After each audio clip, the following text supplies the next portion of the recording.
السلام عليكم. معايا النهارده شقه في الهانوفيل. الشقه دي في الهانوفيل بعد شارع رضوان، ركز معايا في الكلام، بعد شارع رضوان. الشقه دي بينها وبين الهانوفيل الرئيسي 4 عماير.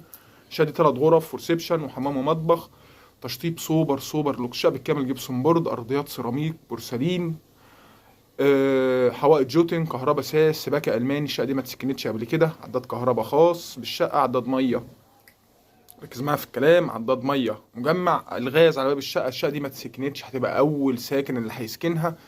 شقه بعيده عن التصالحات وشقه مبنيه قبل الثوره. طبعا ما تنساش تحط لنا لايك، تفعل الجرس. هتلاقي مكتوب عندك تحت في العنوان او في الوصف سعر الشقه. الشقه بالكامل تشطيب سوبر لوكس. الشقه دي بتاعت واحد عريس او اسره مكونه من 3 غرف الشقه. يبقى انا عندي شقه النهارده سعرها ببلاش في الهانوفيل من اسعار زمان. لو عجبك الفيديو متنساش تفعل الجرس وتشترك في القناة ليصلك كل جديد. متنساش أهم حاجة تصلي على سيدنا محمد، ومتنساش تتصل بينا وتكلمنا. وأنا شاكر ليك إن سمحت معايا الفيديو للآخر. عندنا مطبخ واسع، حمام كبير، والسلام عليكم ورحمة الله وبركاته.